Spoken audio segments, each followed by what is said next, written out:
Quiet, calm, and nearly empty. This is an unfamiliar scene that is quickly becoming the new normal. Hamad International Airport in Doha is usually one of the busiest airports in the Middle East. But now, because of the COVID-19 pandemic, operations are running at an all-time low. The global health crisis has changed the way things operate here. The airport is disinfected twice a day. For now, only Qatari citizens are allowed back into the country, and they are tested for COVID-19 upon arrival. And passengers must pass through these thermal scanners, which measure their body temperature. The planes which are still flying are being disinfected after each flight, and according to staff here, they are fitted with a special ventilation filter.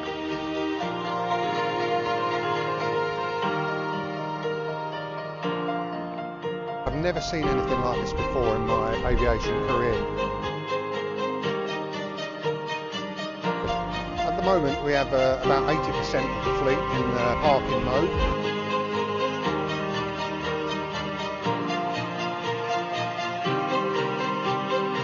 We have engineers working around the clock maintaining the aircraft. They're a very intricate, complex piece of machinery. It's not like parking a car, we have to keep them maintained. So we will be running engines, powering up the aircraft, checking the flight controls while these aircraft are in the parking mode.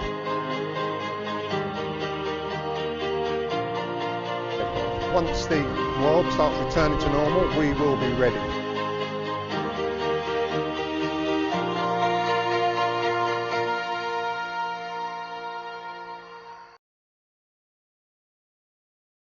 Well, hello, everyone. Thanks for being with us as this series of webinars has been in place over the past several weeks. We take up the pandemic virus topic this week with air navigation service providers. I'm Mark Millam with Flight Safety Foundation, and it's been a pleasure to be the organizer during this series. Today, we look at how the air traffic services have been affected and what comes next.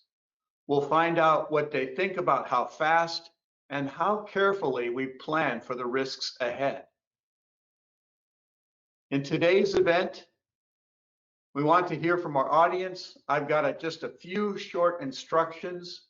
As we go through this session, we encourage you to share your thoughts, questions, and comments using the question box on your control panel. We'll have an opportunity for Q&A with our panel later. When we monitor the chat, we will be monitoring the chat activity and reply as we're able to help you out if you're having technical problems. There's always a chance you're not the only one needing help. Then lastly, when we conduct polls, we'll be using a special link that allows you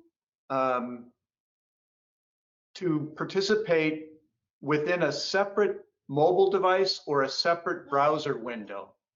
So take a look at that URL, get yourself ready for that. That'll allow you to participate, and instant results will be displayed on your webinar screen. So let's get on with it, shall we? To get us started, I'd like to introduce the Flight Safety Foundation's President and CEO, Dr. Hassan Shahidi. Hassan? Thank you, Mark. Greetings and welcome to Flight Safety Foundation webinar series on COVID-19.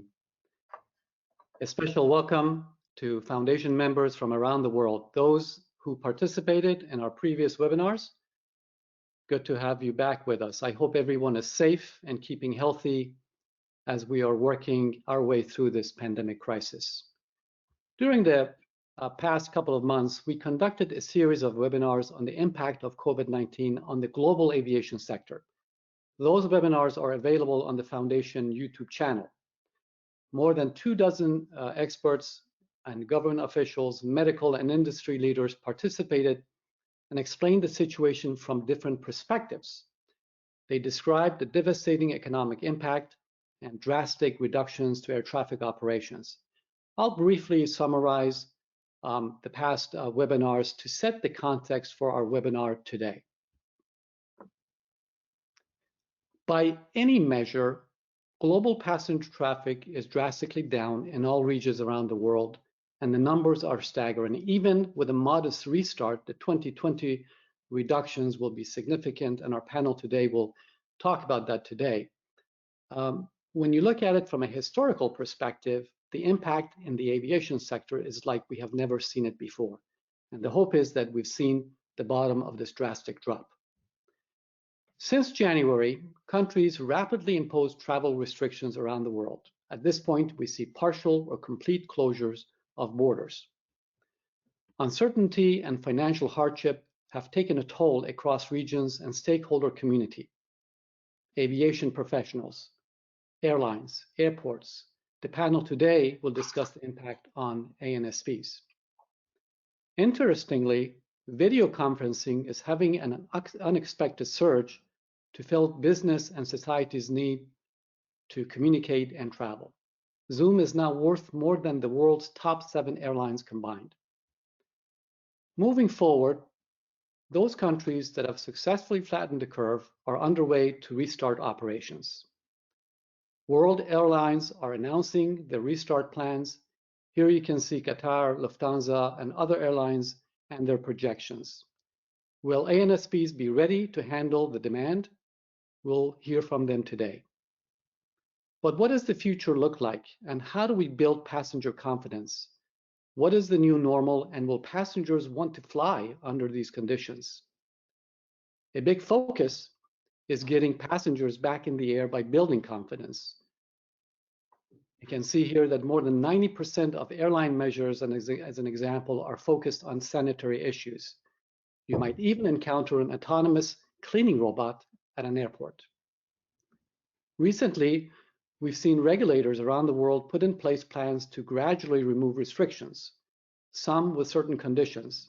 Some view these conditions as too restrictive, perhaps, as the case of the 14-day quarantine in the UK, with added exemptions which make things complicated and disjointed. So what has been the impact on air navigation service providers, and will they be ready to manage the rising traffic? Today's panel will discuss the important aspects needed to restart and what must happen for the global community to begin the process.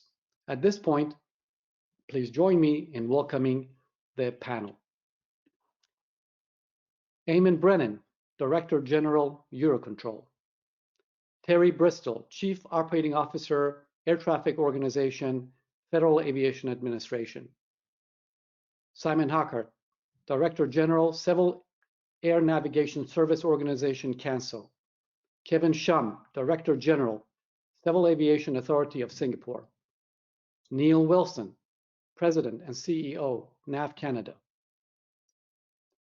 Well, hello panel, great to have you with us today, and thank you so much for taking time out of your busy schedule to be on this very, very important panel. Before we get started and to set the context for our discussion today, we're going to do a quick poll. So Mark, can you start the poll? Yeah, well, we've just talked about how drastically things have been hit in terms of the aviation industry. And we are wondering what your expectations might be as we look down the road in terms of commercial aviation levels by the year end. And this poll asks, where do you think they'll be compared to what 2019 history was? So if you go to the URL that we mentioned, by the way, it looks like the poll is locked, so let me unlock that. My apologies there. But it's pollev.com/majorwins156. Looks like quite a few people have already worked their way to that poll and are responding. I'll let this sort of stabilize before we lock it for the results for today.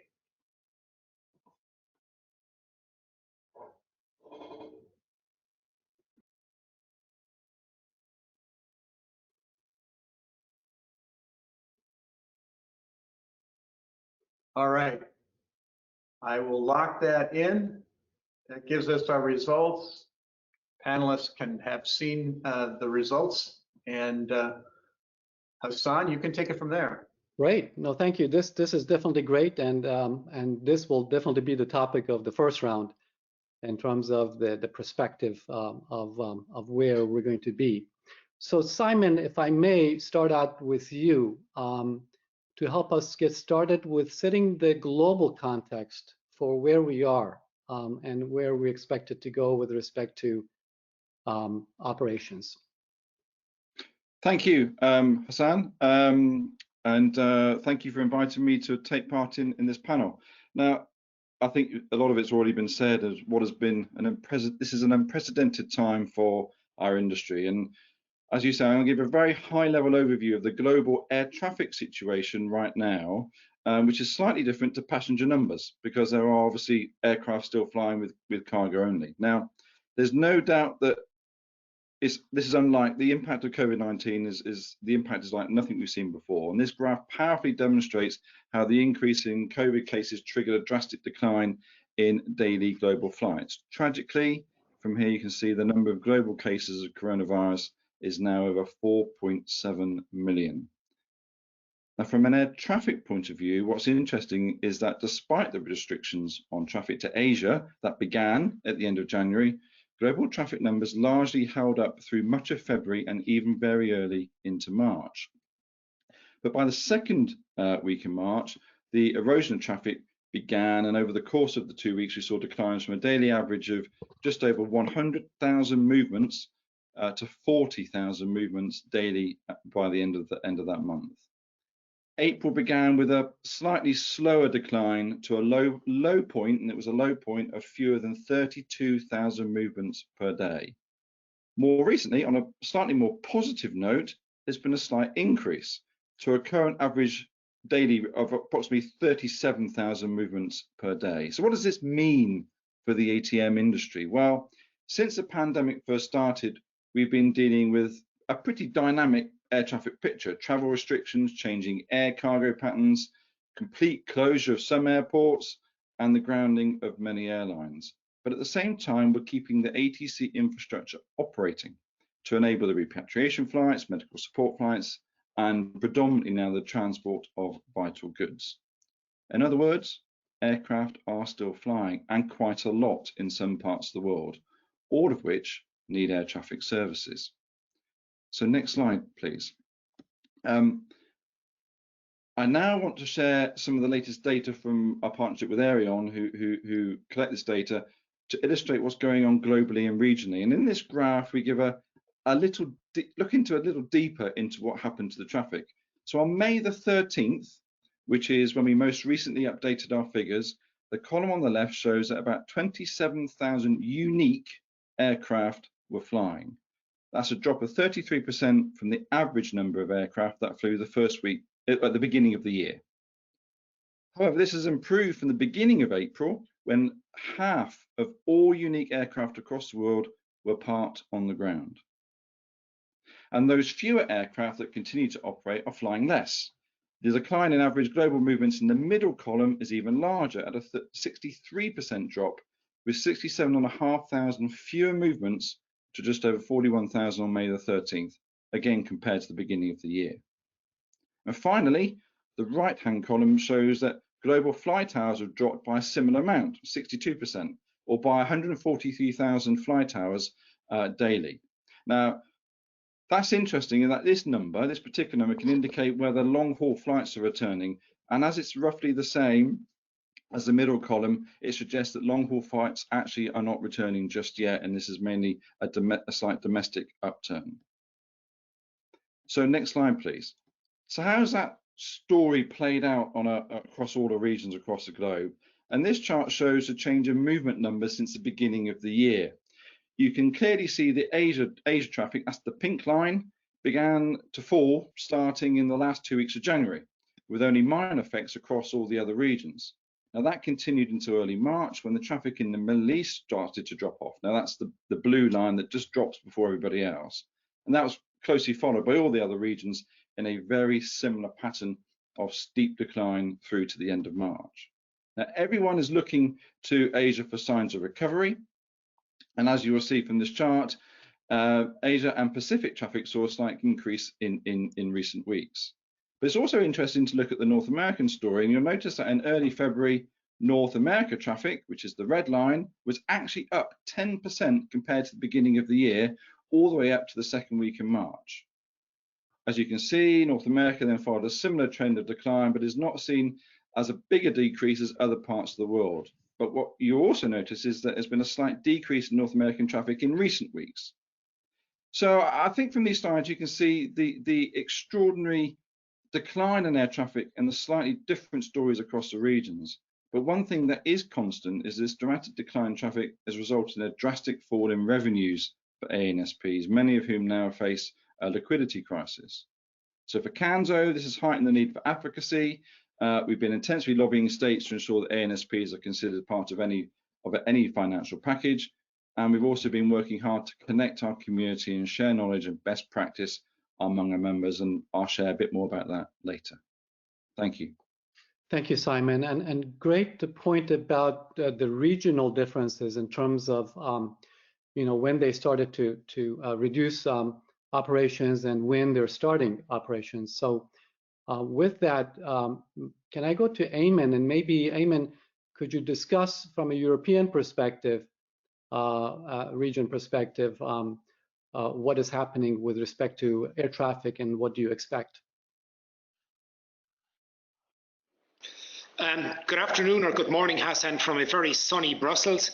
I don't have any better news from you, but maybe I can just give you a kind of an up-to-date situation from Europe. Just as we speak today, actually today, we're handling 29,000 flights less in Europe. That's minus 89%. And that's really significant. And if you just put up the first slide there, you can see, for instance, that generally what we've seen is a consistent reduction in traffic. And we're at a funny situation in Europe at the moment in that the largest airline operating in Europe yesterday was Qatar with 114 movements and Lufthansa with 96. So what we've seen is a 96% reduction in general traffic, a 99% reduction in passenger traffic. And this is all added up to a 5 billion hole in the air traffic finances in Europe. Because as you know, we levy route charges in Europe, and we're like NAV Canada like that, but slightly different to Terry in the States. And the problem is that having a 5 billion hole in your finances means that you've got some significant financing problems, and we'll probably discuss this later. Simon is very well aware of it. Our projections in Europe mean that we don't anticipate any significant resumption to growth until August. We believe we'll get back to 50% of our capacity in August. And we're also looking at huge state aid interventions for airlines in Europe. Air France has been bailed out and KLM. Lufthansa is negotiating a package. Alitalia has been renationalized again. And then you have the friction with the low-cost airlines who are not receiving state aid to the same extent, or in fact, if at all. One thing I think that is important today to mention is that we will publish in Europe today via EASA and the Commission a set of common European guidelines to restart. And these are common health standards for airports, also for operations in the aircraft, using of masks, etc. And this, I think, will significantly kickstart the whole process. So the scenarios that you're looking at there in front, we still think they're valid. We work those scenarios by talking to the CEO of Lufthansa, IAG, Ryanair, EasyJet, etc. So we actually are quite confident that we will achieve the blue coordinated scenario in Europe. Next slide. So the issue for us really is that in Europe, we're faced with a number of issues. First of all, we have to provide liquidity support to airlines, and this has been done through state aid. And Eurocontrol and the states and the ANSPs have basically deferred the collection of route charges for 4 months until next year, and this is saving airlines 1.3 billion.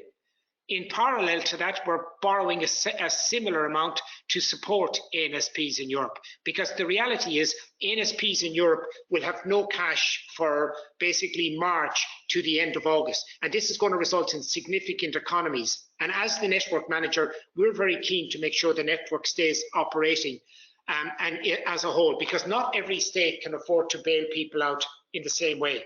And then finally, we're looking at network-wide measures supporting member states and cost containment. If I could just make one final point, In Europe, we estimate that domestic traffic, and what I call domestic is Europe, European traffic should start returning reasonably significantly in July and back to 50% in August. We need this to happen. And for this to happen, we need coordinated measures by the health authorities, and that's what we're working on. But just to finish, the final point is ANSPs in Europe, as I indicated, are going to have a 5 billion cash hole in their finances this year. And already the discussion has started in Europe, who pays for this? Do the airlines pay? Because we have a regulation in Europe that says airlines should pay over 90% and the ANSPs should pay 10%. But clearly, this was not foreseen in these circumstances. So there's going to have to be some sensible discussion around that. So that's it from Europe, Hassan. It's a picture that's getting slightly better, we think, today with the guidelines. But remember, we've had the most catastrophic fallout of any region in the world. 90%, we've been up to 94% reduction in traffic. So it's getting marginally better. And hopefully, if we're doing this in a month's time, I might be smiling. So that's it from Brussels. Thank you. Thank you, Ayman. And I think your point about the work that you're doing with airlines to try to get the projections in is very important because it's dynamic. Things are changing on a daily basis in terms of the impact. And so understanding those projections and what air traffic services would need to be provided, it's very important. Let me go to Terry at this point. Terry, FAA and Air Traffic Organization has been very, very busy over the past 2 or 3 months with a number of things. And I wondered if you could provide an update in terms of the actions and things that air traffic has done. Okay, thanks, Hassan, and thank you for the invitation. It's great to be a part of this august panel. So, to Ayman's point, certainly in the United States, if we look back, March 12th was one of the highest traffic days we had seen in a very long time. We were running that day just well over 50,000 flights in the system as a whole. 1 month later, April 12th, we were just over 10,000 flights. So we saw a drastic decrease.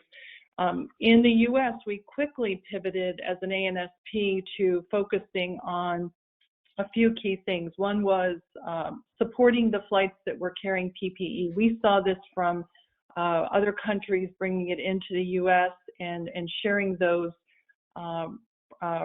precious pieces of equipment. So we were really keen on supporting those flights first and foremost. We've also been focused on repatriating U.S. citizens back to the U.S. Since the end of January, that's been over 88,000 people have repatriated through a lot of hard work with other ANSPs. What we quickly did in the U.S. In the ATO was to stand up a joint crisis action team. We call it a JCAT. With over 300 manned facilities out there, we knew that very quickly as we started experiencing presumed positives and confirmed positives, we needed a central point to funnel this and really provide quick feedback on what it was we needed them to do. Okay. We've also put a lot of effort into establishing cleaning protocols. So we've established 3 levels of cleaning, and it really, when we encounter a situation in our facilities with a presumed or confirmed positive of COVID, it's really about who, what, and where. Who did they have contact with? Where were they in the facility? And when was the last day they were in the facility? That helps to determine the level of cleaning and the robustness and how we go and attack that. Just a couple other quick things. We quickly, after a couple of weeks, with the decrease in demand, we pivoted to staffing to traffic. So we determined what the traffic, the minimum staffing was we needed, and then we divided that by the total complement of controllers and supervisors, because we wanted to go to multiple sterile teams. And in the event that we did get confirmed positives, we knew that we had other teams we could plug into the rotation. So this has worked very, very well for us. And we have, between the cleaning protocols we put in place, we have seen negligible now in the system when we have a COVID positive. It wasn't that way in the beginning. We had to walk before we ran. We had some inconsistent CDC support and health department guidance across the country, but we're working with our regional flight surgeons now. We've got a repeatable, strong process, and it's really served us well. The other thing we did was at our lower traffic facilities, at about 90 of those, we adjusted the operating hours so that we could close them on the mids. We didn't need people to be in the operation if the traffic wasn't there, and we wanted to preserve their health and also the PPE supplies. We could spread those throughout the system a little bit better. And then certainly with our maintenance, we have discontinued the routine maintenance, and we're focused only on critical maintenance. The other biggie for us is training. We stopped OJT in the operation for the moment. We're talking about what it will take to resume that. Hopefully in the coming weeks, we'll be able to do that in a safe manner. Our Air Traffic Academy in Oklahoma City, for all new hire basics air traffic training, it's all virtual now. We're seeing consistent metrics as we look at the traditional approach, and then for our initial courses in tower, en route, and terminal, we're beginning those virtually as well before we get back into the lab. So we've really adjusted what we do, the way we do it. But again, those we've gone through the school of hard knocks, but really repeatable processes have served us well. Thank you, Terry. And I do want us to talk about training and as we restart and what must happen to really get the workforce back into training. And that's going to be important. And your other point about hygiene and health of the workforce and how you've strategically began to position resources and facilities. I think many ANSPs have followed that strategy to not only deal with the health issues, but also conserve on resources. So thank you for those perspectives. I would add, too, we work very closely with our labor partners, and specifically on the air traffic side, that's NACA. So, you know, at the very senior levels within NACA leadership, myself, and my team, you know, we really worked together to put a plan in place that was going to work for the workforce. And I have to say, it has been extraordinary. So really, really good support from NACA and a great partnership. We will talk about the need for collaboration and partnership in the next round, hopefully. Let me shift time zones, if I may, and go to Kevin. Good evening, Kevin. It's late for you, and thank you so much for joining us. Let me ask you, Kevin, to provide some perspectives from Singapore, because you were at the beginning of all of this. There was a lot happening there, and so your perspectives certainly are appreciated. Yeah, thanks, Hassan. Actually, being at the beginning of COVID is not one of those things we're particularly proud of. Like all regions, Singapore and as much as the Asia Pacific has been significantly affected by COVID, of course. What we are seeing here is a drop of traffic to about 85% of pre-COVID levels. So Eamon was talking about this ledger board, as to which region is badly affected. We're up there too. 85% drop in traffic translates to a significant drop in traffic, of course. What we're talking about here is we're covering in a day now. The kind of traffic that we manage in a day is basically what we used to manage in an hour. What that means is we've got a lot of idle resources, a lot of ATCOs, very little aircraft to manage. Funding in particular becomes a problem. Funding, of course, is tied very much to traffic volume, and with the reduction in traffic, that's a big problem. And for us, it means that we are tapping on our reserves. There is that, and also, of course, cost cutting is inevitable. The second part of this reduction in traffic, of course, is very much an issue of the ATCO proficiencies. With the very little traffic, it's very hard to maintain the kind of proficiencies that people had in the past. What we therefore have been doing is depending very heavily on simulators for training and simulators for assessment. COVID, of course, also affects business processes. If there's a single person that comes down with COVID, then it's not just that single person. Of course, the close contacts need to be quarantined, and that can potentially take a whole watch down. Fortunately for us in CAS, we have not had a single case of anybody come down with COVID yet. But we've had a couple of close calls, close contacts, and quarantines.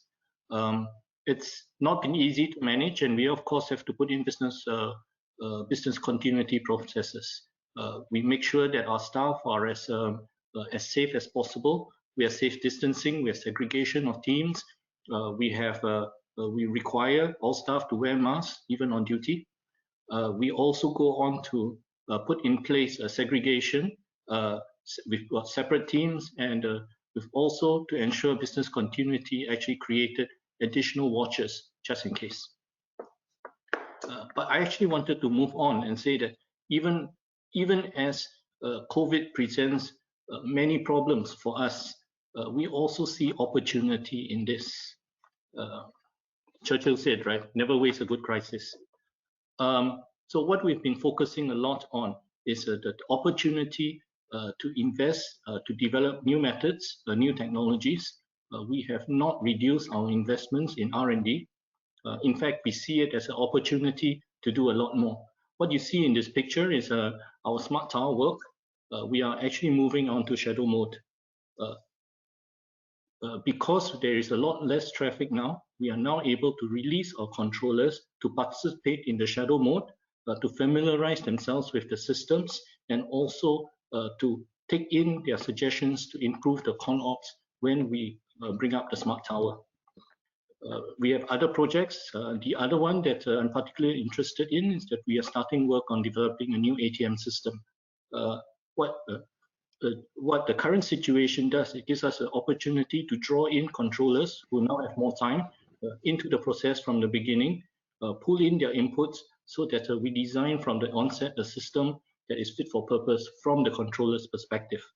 Of course, what this period also gives us the opportunity to do is to invest in more training for people to deepen their skills so that when recovery comes, we're in a much better place, much better prepared. Thank you. Thank you, Kevin. And your point about modernization and R&D and new concepts, all ANSPs were working on that before this crisis. And that's going to be also an important part of the conversation in the next round, hopefully, to see as we begin to resume operations, how can we go back to those plans and continue to implement them? A good point. Neil, let me turn to you. NAV Canada has been very busy over the past 2 months, a lot of different activities, and could you provide some perspectives from your point of view? Sure, Hassan, thanks very much. Hello, everybody. Bonjour tout le monde, as we sometimes say in parts of Canada here. Pleasure to be here, although it would be a greater pleasure if we had different circumstances. Let's talk a little bit about what we've been doing for the last 2 months and then really what we're focused on as we have gone through that, as we face this challenge. And as we think about this challenge, I think we've all lost track of adjectives to describe it, but it has certainly been, as Simon said, unprecedented and a little overwhelming. So to make sense of it, when we were first facing it, we took a principled approach. We were guided by really 3 principles. 1, ensuring continuity of safe operations, the core business. Secondly, ensuring that we have a safe and healthy workplace and safe and healthy workforce. And thirdly, reflecting what both Simon and Eamon have touched on, we needed to mitigate very significant cash outflows given the disappearance of our revenues. And just for the sake of completing pictures on numbers, we released some very positive news yesterday around traffic, in that it showed that our traffic was down by 75% for April of 20 compared to April of 19. I say that's very positive because we had been forecasting that it was going to be down well in excess of 80%. So not quite as bad as we thought, but still obviously a significant drop in traffic, and for us as a not-for-profit organization, as a cost recovery basis organization, a significant hit to our revenues. So as I say, we had these principles that were guiding us, and our focus was to do everything to achieve those principles, but only do what was necessary to achieve those principles. We benefited in a strange way, in a obtuse way, I guess, from the experience we had after 9/11 and SARS, so in the 2001-2003 period here in Canada, given our proximity to our neighbors to the south, given the impact of SARS in Canada in particular. We spent a fair bit of time after that developing an emergency management program and approach to emergencies that we have found has really served us well in looking at these principles and what we had to do. We, of course, have to do it in what is in Canada a very complex organization, a very complex operation, and a very complex political situation. Canada has an enormous airspace, a vast range of conditions and needs. We're providing services in a number of locations that are very unique, very unlike a lot of places in the world. We have the mandate to provide all air navigation services 24/7 in all of those locations in all of our airspace, regardless of the situation. And we had to continue to do that. Canada is a federal state, as the US is, and as other jurisdictions are. But for us, some of the challenges that come from that, from having multiple jurisdictions, federal, provincial, territorial decision makers who are both political and health-based, and making arrangements around all of the various decisions and levels of decisions that are made for our employees, but also for their families and the implications for them, added a significant amount of complexity to what we had to deal with. I can say, I think that in retrospect, if we look back over the 2 months, our plans and our approach has been quite successful. If we look at ensuring continuity of safe operations, we've seen absolutely no interruption in operations. We've taken many of the same steps that a number of you have taken in terms of changing the way we schedule staff at the workplace, going to crew systems, restricting some openings of some facilities in quieter periods so that we can make sure that we've got people there for the busier periods in the event that there is a health issue.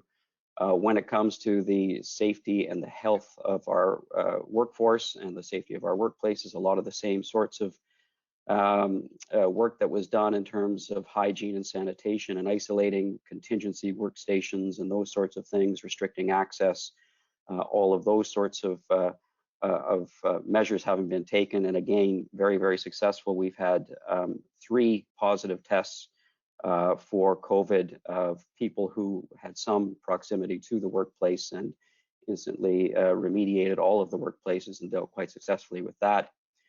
And then the third challenge, as I said, mitigating the cash flows has been and is really the focus of our attention at this point. As Eamon said, liquidity is absolutely the issue we face right now as we look to where we are, where our partners at airports are, where our customers are, and what they are facing.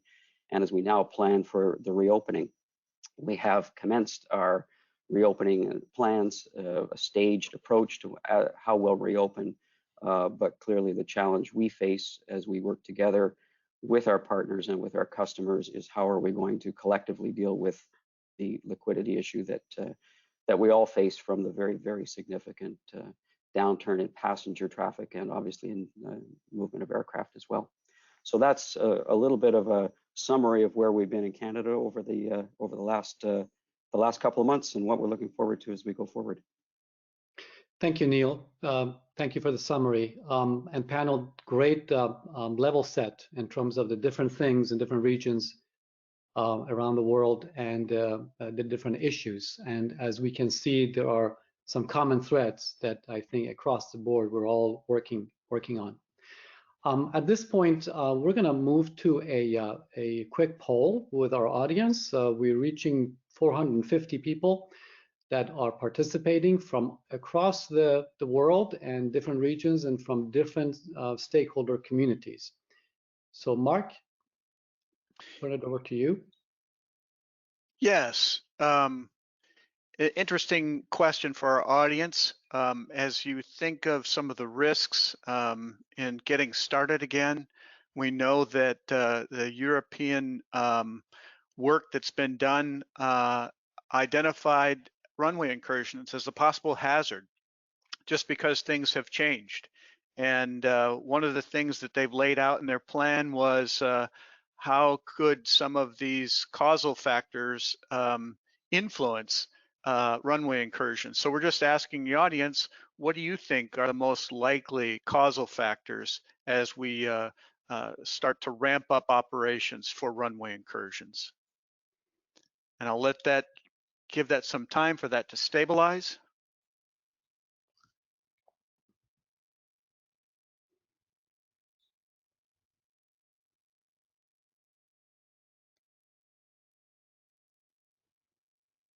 Okay, and I will Great. lock that. Thank you for participating.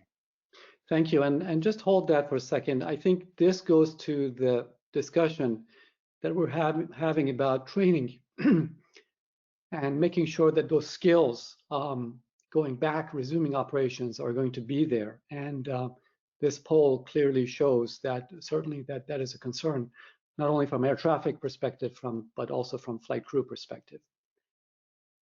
Great, thank you so much. At this point, we're gonna move to our second round. And Simon, I was going to ask you if you would mind maybe moderating this round, looking into the future and how ANSPs are going to take the next steps. So if I may impose on you to moderate this round, and I'll join you a little bit later on. Great, yeah, thanks, Hassan, and no problem at all. So, great question. No one really knows exactly when traffic will recover or by how much, and I think if we did, then we, that would be fantastic for everybody concerned in and around aviation. So as an industry, though, because of that uncertainty, we do need to be prepared for all eventualities. And my hunch is that we're likely to see domestic air traffic pick up significantly first, and then some short haul and then long haul flights last. And maybe that's different across the regions, which I can ask the panel shortly. But whilst we're uncertain what it looks like, one thing that I think we all know is that the restart will require powerful coordination and collaboration beyond borders and across the entire aviation industry, unlike we've ever seen before.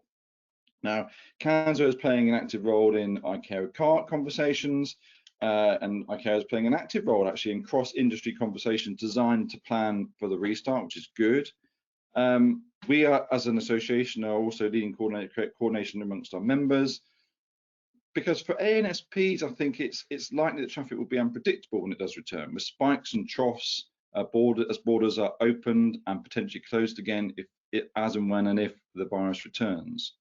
So we're working hard with our members to share experiences across our regions. For example, if Asia Pacific has a head start with traffic return, what is it learning as it returns to a new normal? Now, within our regions, air traffic flow management, ATFM, will have a big role to play in equipping the industry to deal with what is likely to be a very unpredictable traffic picture, especially in the early stages. In Europe, this is where AMAN's network manager team will help coordinate the restart for European ANSPs. In Latin America, CANSA Air Traffic Management Flow Management Initiative called CADENA. In Africa, we have launched a Mombasa roadmap. And CAS with Kevin is actually leading the APAC cross-border multinodal ATFM collaboration across the Asia Pacific region. Now, these initiatives were all launched prior to the pandemic, but they will be invaluable to our members when traffic returns. We're also making available new tools with our member Metron and data with one of our members that you've seen already with Arion to help everybody ensure that the restart is as smooth as possible. And we'll hopefully, introduce more and more initiatives as they come online. But that's a snapshot of what's going on at a global level. Now, I want to sort of look now to the esteemed panel that we can see in front of us.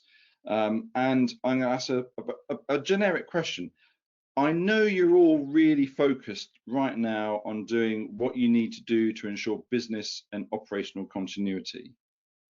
I've heard Kevin say about training, and Neil is starting to plan for that recovery. But as you start to look to the restart of this aviation industry, what do you think are the key things we, as individuals, as ANSPs, as Eurocontrol, CANSO, what do you think we need to collaborate on beyond borders and even beyond our ATM industry, if we can? So it's quite a big question, and if I may, I'm just going to randomly, I'll select Kevin, if that's right, Kevin, to have a go first at answering that question. Yeah, thanks, Simon. I thought before we go into that, it's useful to sketch out what I think is going to be the picture of what ANSPs will have to manage in the short to medium term, especially as we head towards recovery. It will not be a smooth recovery. I think there's probably universal consensus on that. It will be extremely volatile. There will be periods of highs, and quite frankly, there will be periods in that where traffic drops again. That's very much one big part of the picture that we will see. A lot of volatility. The second part there is that in the short to medium term, it is extremely unlikely that we will return to pre-COVID levels of traffic. In fact, I think that it is fair to assume that our base load is going to be depressed for a considerable period of time. And therefore, as ANSPs, what we are going to deal with is a lower baseline and a more volatile baseline. And as ANSPs, I think that we will have to adjust to that kind of new normal, which is extremely challenging and different for most of us, because the problem that we have had to deal with for the last few decades is constant rising traffic. A lot of demands for ANSPs, but frankly, it also generates resources for us. We're heading into an environment where we are limited in resources, and the demand for our services is extremely volatile. That's the context of, I think, what we have to manage. And going forward, what I think it means are significant difficulties for ANSPs.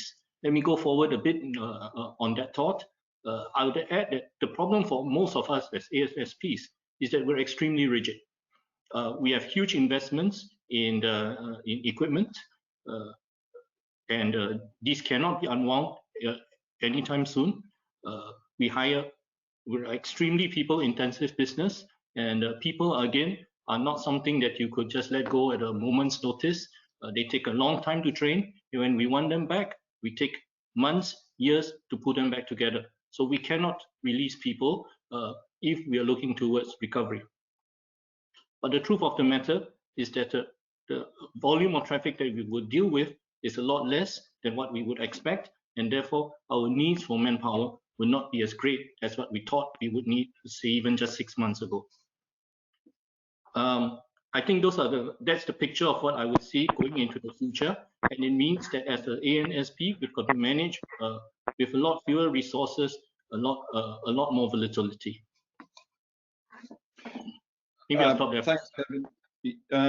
You're absolutely interested. The rigidity or the lack of flexibility or the need for flexibility moving forward, I think you're absolutely right. Is going to become the new norm. It reminds me of, well, I'm old enough to remember. It reminds me of the late 90s, where there were significant peaks and troughs, particularly in Europe, where that's when the low-cost airlines were going. There's a similar problem then of trying to establish some form of flexibility throughout the working day and working week. And I think this is a scale far beyond that again. So I can understand the challenges. So thank you.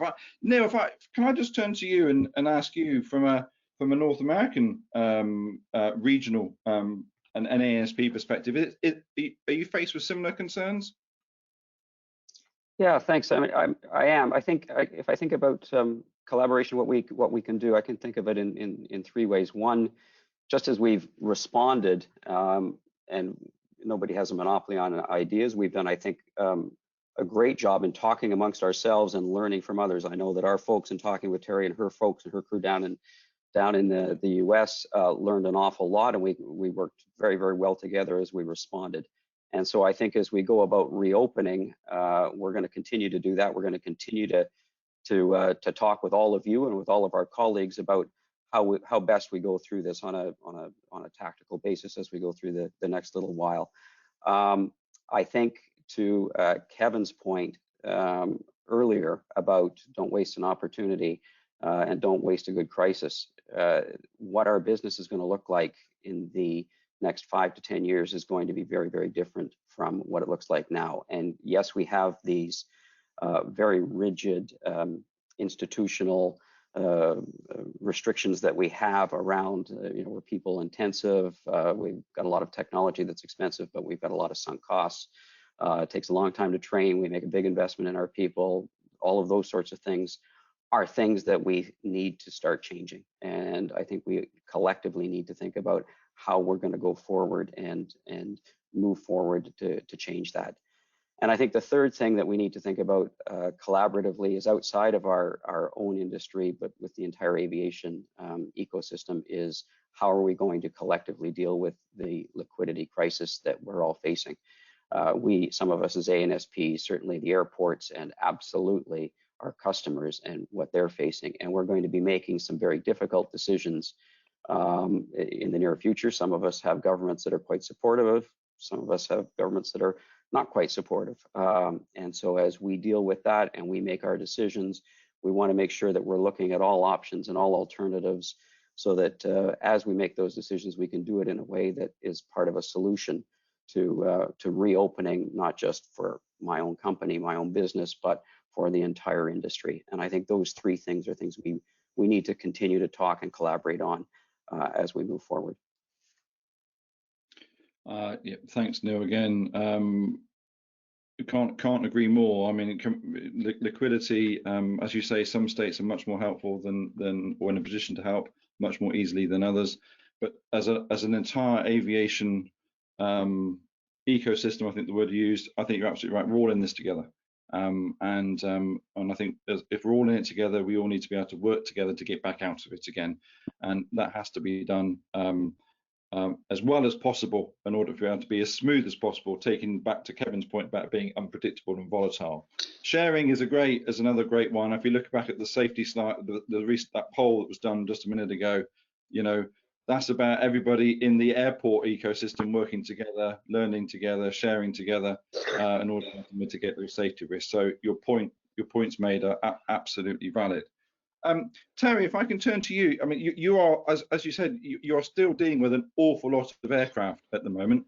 What do you think is going to change for you as we climb out of this pandemic, and what are you thinking about in terms of the future for your industry? Well, it's interesting, Simon, you touched on Cadena, and what a great example of airlines and ANSPs sharing status and planning information to really try to plan for what the capacity and the demand is in the system. So I think programs like that, and I know we've got great examples around the world. So I really do think communication and collaboration are going to be key. I think we're going to have to take a look at things, the days of just touching screens, perhaps, what are the cleaning protocols around that in between individuals who sit down on scopes? Controllers just pulling somebody else's headset. I think those days are gone. As we look at our training environments in facilities, I know that in my facilities, people get very close together.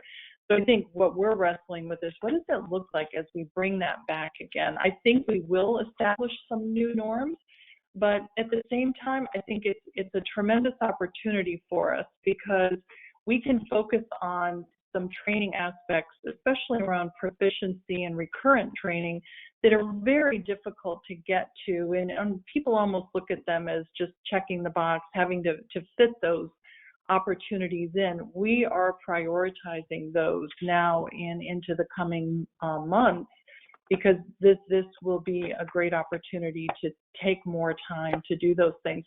Hassan touched on the risk in the system. Change in unpredictability is not a good thing in our system. And we're watching very closely now as we see surface events.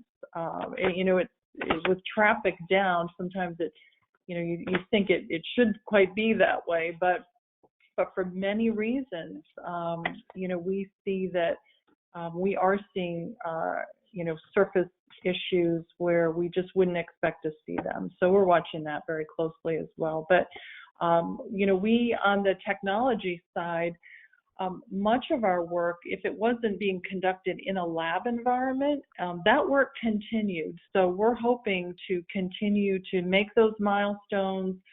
People are just working differently now. The majority of folks, if you're not in an operational facility, you're working from home, and our folks are doing the same thing. So I think it took folks a while to get that rhythm in, but they're doing a really good job, and I have been really in awe of all that folks are accomplishing during this just unprecedented time. I think it will cause us to look at how our workforce works into the future, though. This notion of everybody getting on the road to drive in, and depending on where you live, the traffic, just the costs associated with that. I don't know about you, but I tend to work a lot longer when I'm working at home, although I do have the shortest commute ever. So, but I think this will cause us to look at that and maybe introduce more flexibilities for our employees, because I think they can be productive in other settings as well. So it's a very interesting time. Great answer, Terry. Yeah, I think we all are working more. I think Kevin's a great testament to that late in the evening, and he's on this call. So a great real life example. I'm pleased to hear about the from a technology point of view, you're still focused on the milestones, because I think the ATM industry is huge.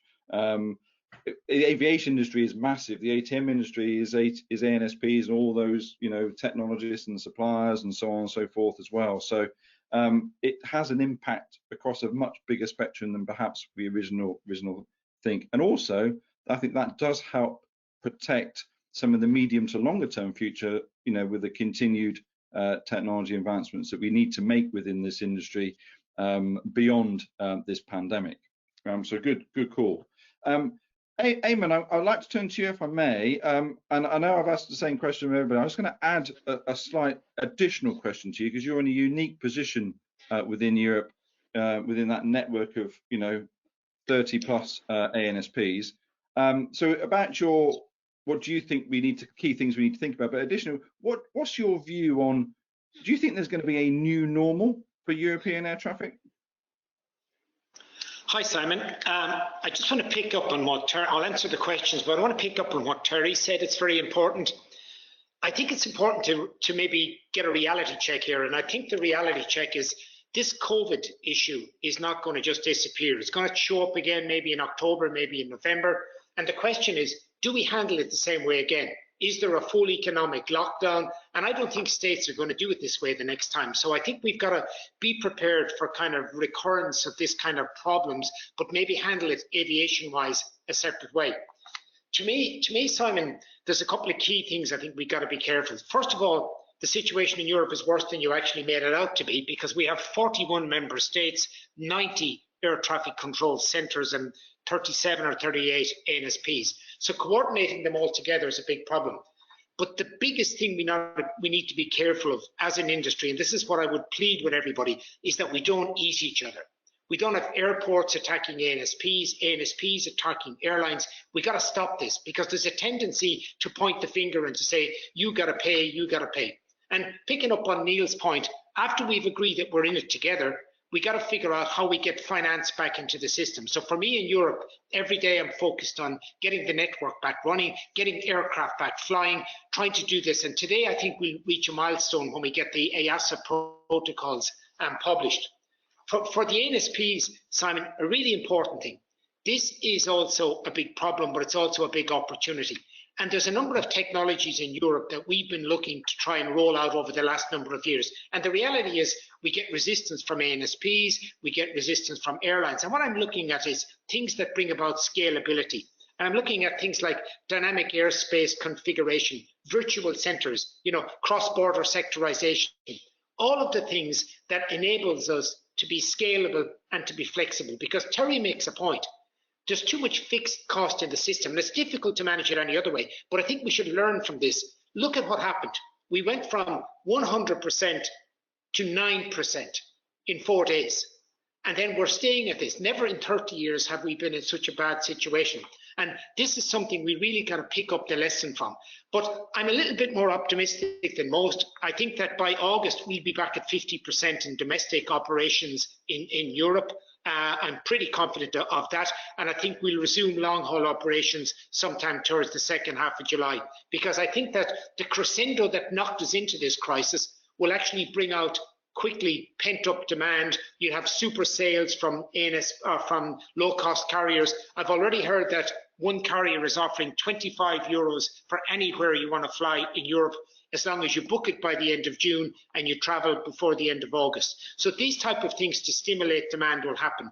So it is important that we all realize we got into this together and we've got to come out of this together. I'm confident aviation will survive. It's not going to be the same. But for instance, I don't believe we're going to get into social distancing on aircraft. I don't think that's viable. And I think that we got to work around practical solutions, mitigations to make this happen. So Simon, it's all in the hands of all of us together, but we got to make sure that we don't cannibalize each other in our efforts to actually win minor victories. And in Europe, this is the big risk, I fear. Thank you. Thanks, Eamon. I mean, I'm agreeing with everybody that's spoken. This is an easy panel to moderate from that perspective. I agree not to eat each other. It's essential as an industry that we do work together. Without that collaboration, without that talking together, without that recognition that if we fight with one another, it's going to make it more difficult, then it's going to become slower, more difficult from every perspective, whether that's an operational, purely operational procedures, whether that's from safety, and importantly financially, because financially is what's needed to keep the operations running today.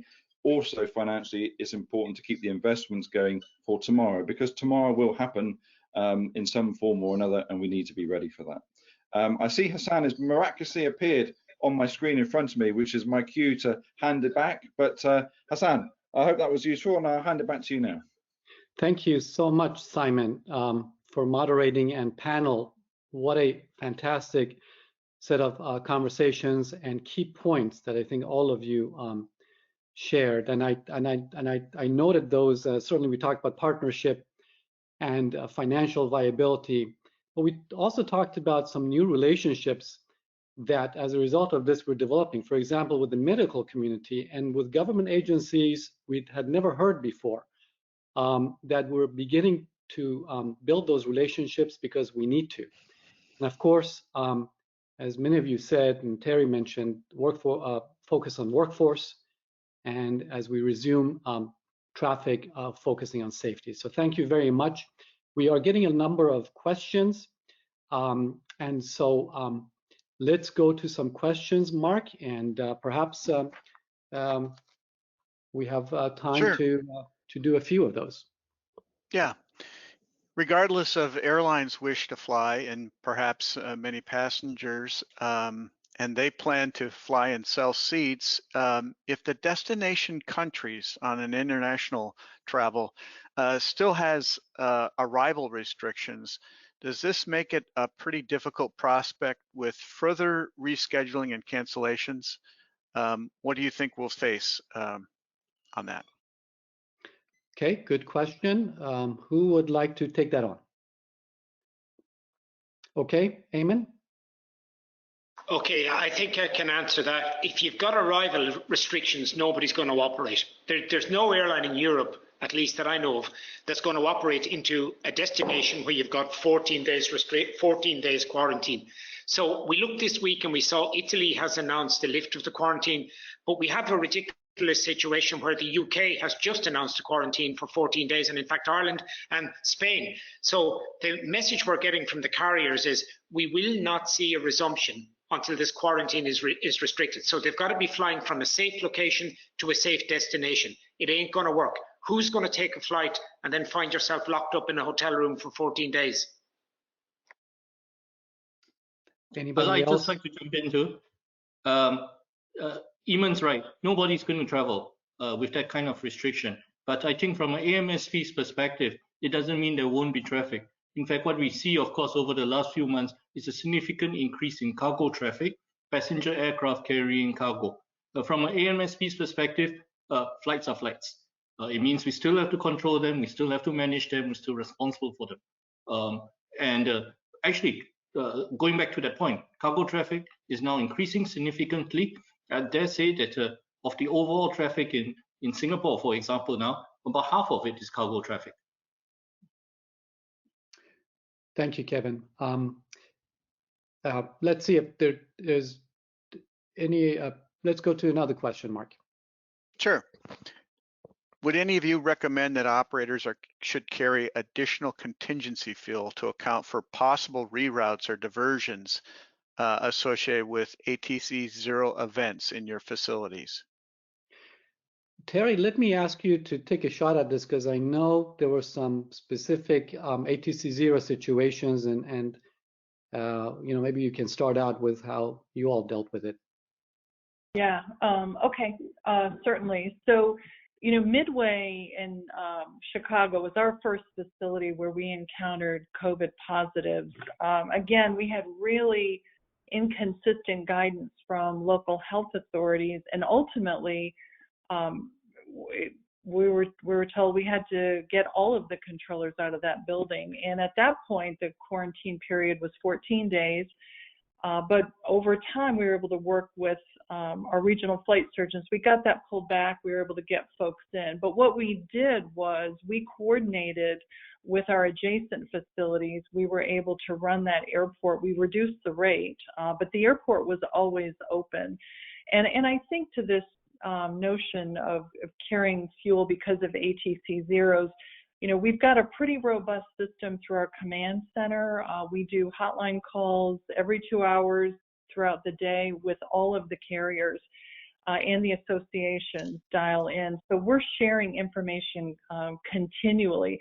So short of an equipment issue that would perhaps close an airport or a tower, I don't see it for a COVID type experience. We have contingency plans in our system, and I don't see it for that. So, thank you. Good. Another question, Mark?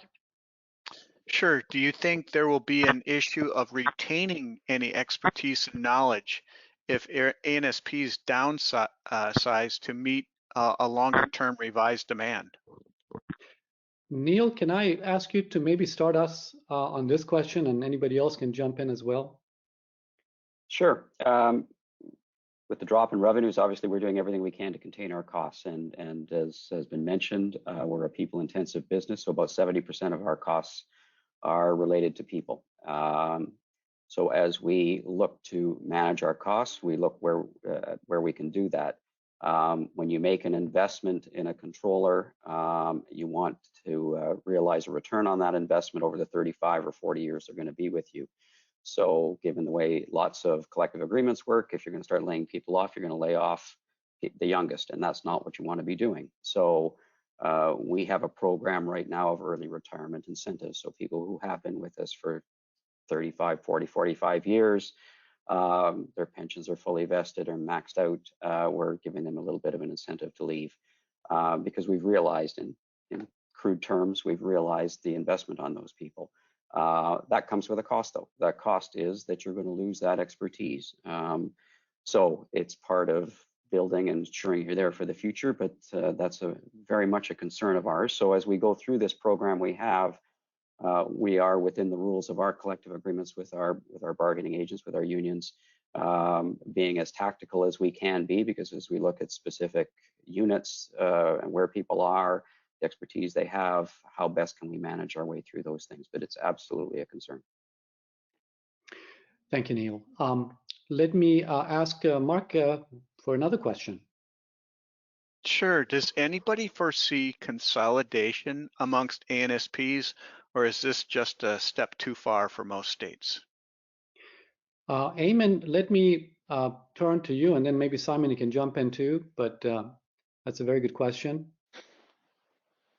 Okay, I personally, I don't see it happening, at least not in the wider European context, where perhaps we could benefit from consolidation more than anybody in the world. I mean, we have a situation where, even the smallest state retains an ANSP, And the reality is that the ANSP is seen as a very vital strategic national asset. Nobody wants to give that up. So in Europe, the only approach from my point of view is looking at a larger role for the network manager and try and manage the continent as a network and use the facilities of the single European sky to do that. But I don't think that this will bring about consolidation. What I think has a better chance of bringing about consolidations is technological advancement, where you see new equipment and the opportunity to roll that out after the crisis, things that will enable, as I indicated, cross-border sectorization and all of these things. But my answer to this one is a simple no. It won't happen. It'll be talked about, but it actually won't happen. Great, thank you. And our audience is still with us. They've got a lot of questions, and maybe we have. I'm mindful of our time, so maybe one more question, Mark. Sure. There's a lot of people that have picked up on this thing that we've talked about on an uneven sort of progress from here on out, and maybe recurrent cases of second and third waves. Somebody asked here, what measures should be in place in order to manage a second wave if the ANSP are already in a very difficult financial situation? Who would like to take that on? Kevin, go ahead. I can start first, and I think I want to add on to what Eamon is saying. Clearly, well, firstly, I think in terms of one of the answers is really about risk pooling. It's the classical answer to increase volatility. And risk pooling doesn't necessarily mean consolidation. It's a spectrum, it's a range. And in order to respond better to this volatility and pool our risk, we need to think a lot more about doing things together. Zero events, ATC zero events, call for maybe us starting conversations on whether we can put together regional contingency plans. The FAA is lucky. You've got a big organization, you've got ACCs that can cover each other. Many regions around the world, we're all individual ACCs, and if one goes down, that becomes a problem. We really need to start working together, put together those regional contingency plans, help out each other. We've already started the work on ATFM. In a way, it's the kernel, and if we can deepen and develop that work further, that's a good starting point. We may not finish this by fall this year, but there will be unfortunately, there will be other COVIDs, there will be other events. We might not get ready for this coming fall, but hopefully we'll be ready for the next one. That's one set of risk pooling. The other set of risk pooling is whether we can do more things together. Yes, I agree with Eamon, we're not going to see consolidation, but many other ANSPs around the world do try to pool the work together. A SECNA in Africa, a CONSECNA in Central America have already been working together, consolidating the work. Is there scope for us to do that? I certainly hope that we would at least have these conversations with each other. We're all independent units and we recognize that, but there is still scope to work together. Thanks. Very good. Thank you, Kevin. Any other? Yes, Simon, please. Yeah, I'm going to absolutely support again what Kevin has just said. The contingency in particular, and the groups of ANSPs that he's mentioned. I think whilst there may not be state consolidation, I think this is an opportunity for operational collaboration. So much broader operational cross-border changes that that enable more efficient routings, etc., but also technology.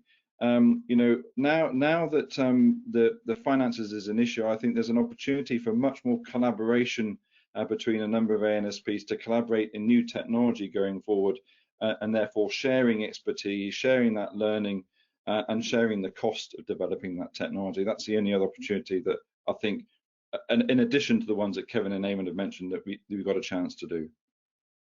Very good, and excellent points. And at this point, we're going to need to bring this session to a close. I do want to thank each and every one of you for participating. It's been very informative. It's been very, very interesting points that we just talked about. Collaboration, it's going to be important moving forward. Let's hope also for vaccine real soon. I think we're seeing some news out there, and I think that's going to be important for everybody. So with that, thank you so much, panel, and let's hope that very soon we can be together at the next ATM World Congress, perhaps in person. Have a great day, great evening. Thank you. Bye-bye. Thank you. Mark, can you join me back as we bring this session to a close? Certainly. And did you want to do what did you want to do? Yeah, there's not a current webinar that has been planned yet that might continue in this particular series, but we know that many of you have been with us for many of these events. We're curious on how many of these webinars that you've participated in. So if you can give us your response to these items, we'd be very interested in seeing the results. It's interesting to see that there's many folks that this is their very first. So we hope you liked what you saw, and that as we plan future editions of anything related to pandemic or otherwise, that you can join us. And then I will lock down the results and just say so long and thank you very much for being part of this. And thank you. And Mark, could you actually show the, I don't see the results here. Could you show it? Oh, I'm sorry. Yep.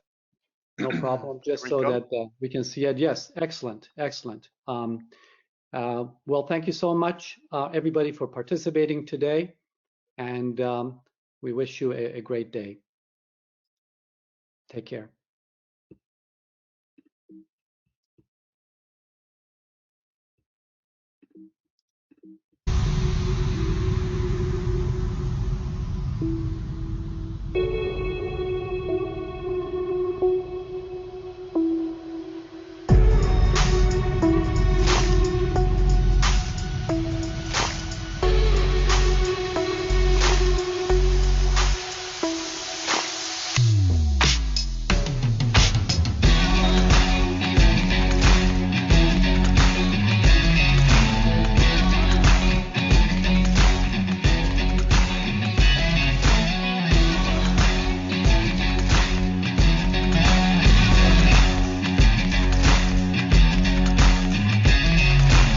Once the world starts returning to normal, we will be ready.